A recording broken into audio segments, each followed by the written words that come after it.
Hey, how you doing? Daniel Ruiz Tyson here. Still not sure which direction I should be looking at as I record these videos. Trying to stay grounded. I'm on 49 subscribers now. Wow, feels like the start of something big. That excitement slightly marred by the fact that even though I spoke about it earlier this week in one of the Writer's Life videos, I actually forgot my uncle's birthday again today. I forgot it last year, but that coincided with surgery last year. But I'm in good company anyway. My aunt forgot his birthday too. Just before I record the second of today's videos, quick mention for the cafe I've been going to for almost 20 years now. A couple of characters turned up today who only turn up in the cafe when their cafe a few doors away closes for the summer. One is a very, very overweight guy, looks bigger than ever actually. And his sidekick, a slimmer guy. They're both in their late 60s, early 70s. Always putting the world to right whenever they turn up in the summer. They remind me of Statler and Waldorf, actually. It's a thing, really. I remember the cafe closing 6 or 7 years ago for the summer, and I didn't really want to turn up to any of the other local cafes.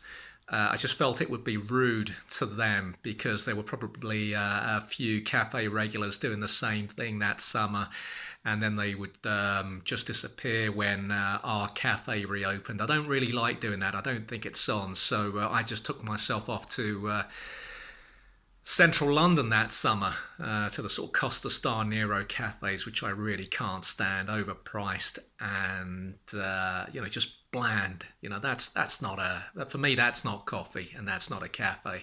But that was a preferential option to just disappearing from some cafe I'd use while my own cafe was closed for the summer. Anyway, the second of today's videos concerns Danny DeVito.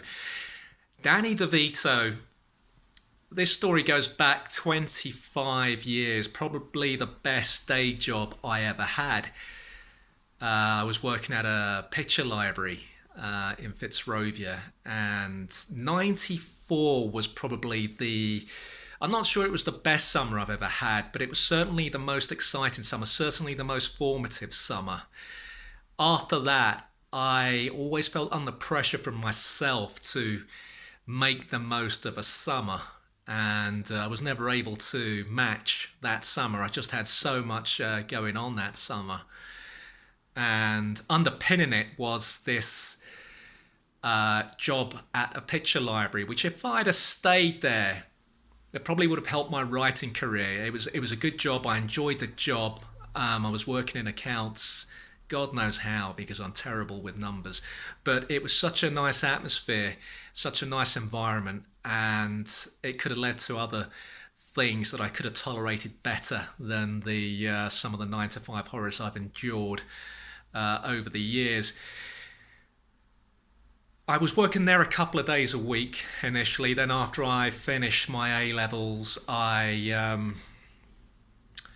think I went full time for a while, and because the A levels didn't pan out as I'd hoped they would, was I'd half hoped they would. As I said before, I wasn't really fully committed to university.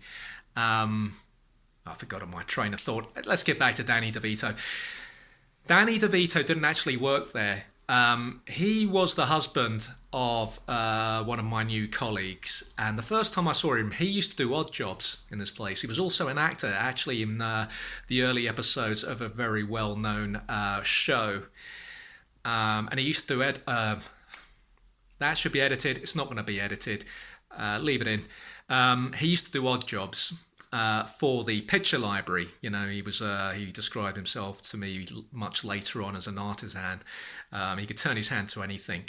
Real, buy-to-let landlord as well, owns so much property in North London. So he would turn up and do odd jobs. But the first time I remember, he came to the picture library drove into the Mews in Fitzrovia, and his brother-in-law worked there. His brother-in-law and him didn't get on, apparently. I didn't know this at the time. And I was doing some filing, and I was standing by the window, and his brother-in-law crept up to me and said, when that guy gets out of that car, or van, whatever it was, just shout out Danny DeVito. And I was puzzled. Saw the guy step out of the car, dead ringer for Danny DeVito, short, same hairline.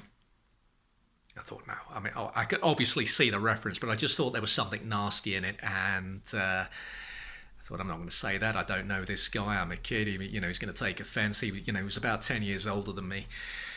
By then, this guy who would become my friend, Danny DeVito, was also writing, and successfully as well. He was getting a few deals. And he learnt that I was also writing, and I think within about 18 months, we'd started to get to know each other a bit better through his wife, and it was clear that we were going to work together. By then, I'd also been playing a lot of football with him, five-a-side in central London, also playing in Regent's Park, where many years later I would fracture my foot. That first summer, 94, he was a brilliant, brilliant footballer, I have to say that. Absolutely superb footballer. And he got injured that summer and was never able to play football again. So our relationship very quickly became, if there was going to continue to be any contact, it was going to be through the writing. We both had the same interests. We both enjoyed the same kind of programs. We both felt very frustrated with the lack of opportunities for people of our background in UK television. So that relationship became established. We worked together for about 6 or 7 years.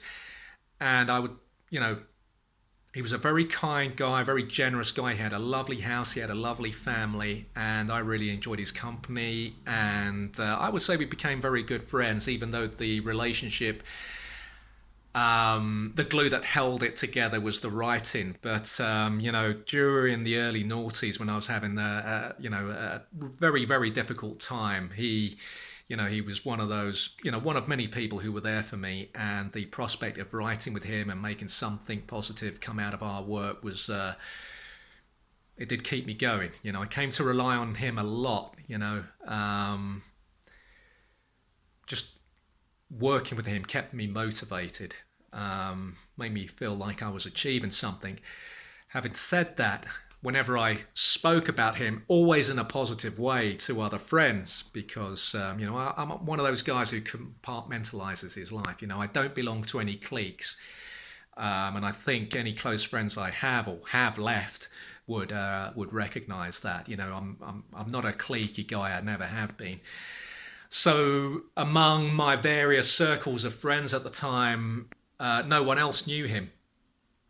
But one or two people would know of him. And when I spoke of him, I would just call him, I don't know why, I got into calling him Danny DeVito. And there was no reason to call him Danny DeVito, because he had a name that none of my other friends had.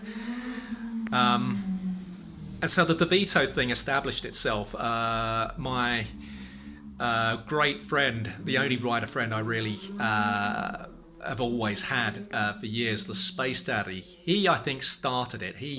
Because I had mentioned once this guy looked like Danny DeVito, so he would always say, how's things going with DeVito? And I never stopped him from saying that. So I would say, yeah, I'm going to see DeVito. I was culpable. It was my fault. Now, we fast forward to about 2002. Our project that had undergone various drafts, our TV project, eventually became a film. And DeVito was a director, and a good one too, and still is. And, as writer and director, we were starting to clash. I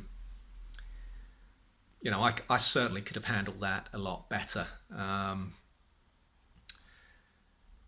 And so could he. I mean, we both could have. It's just one of those things. And I remember him saying to me, it's a case of he who shouts the loudest, and he had the capital. He was putting in the money, so I really had to know my place. But eventually I walked off the project.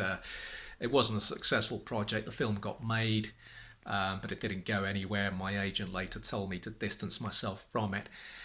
So around 2002, that kind of relationship had fallen away, and I missed him. I genuinely missed him. Not just working with him, although having said that, ever since then I've never wanted to be part of a writing partnership. It's hard enough to earn any money as a writer. You're in a writing partnership unless what you're writing is going to be super successful. You're just going to be earning a pittance. So the thing is, actually, I'd got on with him so well. And it was such a big part of my life working with him. I'd actually moved to North London briefly. After my dad passed away, I went abroad a couple of times. I came back. I then moved to North London when a few things abroad didn't work out as I'd hoped. That's the time when I really started to think there's a serious problem with accommodation in London. The flat was tiny. It was a studio flat, and there was nowhere for me to store my stuff. I come from a family of hoarders. There was a lot of stuff to store. I was still carrying a lot of stuff with me from the old bedsit stuff I should have got rid of. It was finding it very difficult emotionally to get rid of. So DeVito kindly stored my stuff in his massive house. Now, by 2004, I'd moved out of London. I'd settled down with a girl. I suddenly had storage space. I wanted to get my stuff back. I got in touch with DeVito, I think, and I sorted out a driver, an old friend of mine from Angeltown in Brixton. Mitch, we'll call him. Featured on one of my podcasts a few years ago, an episode on Brixton and the gentrification of Brixton. Trustworthy guy. I knew that I could trust him to go to North London and bring my stuff back. He asked for a few details. Mitch likes details, so I just said, this guy, you can't miss him. He looks like Danny DeVito. So he drives down to North London to get my stuff. And I mean, it really is a van full of stuff. There's so much stuff there, it's incredible. And he comes back with all my stuff, Mitch. And he says to me, he breaks it down, gives me the details of how everything went. And he said, yeah, your friend, blah, blah, blah. He asked me how I knew what he looked like. Because I think Mitch had recognised him straight away. And he said, oh, well, Danny said you look like Danny DeVito. And apparently DeVito just turned his back, went in, and just shut the door on Mitch. This is after Mitch had got all my stuff and stuck it in the van. And I heard that and I was just demoralised. I said to Mitch, why did you say that? And he said, well, you never said not to. Well, why would I have to tell you not to call someone a name that is likely to offend them? The DeVito thing was between us. It wasn't for you to go to DeVito and say, oh, Danny says you look like Danny DeVito. So all of a sudden, after what by then was 10 years of friendship, DeVito suddenly susses that among my own circle, I was calling him Danny DeVito, and whatever was left of the friendship by then, it just capitulated. It took 10 years.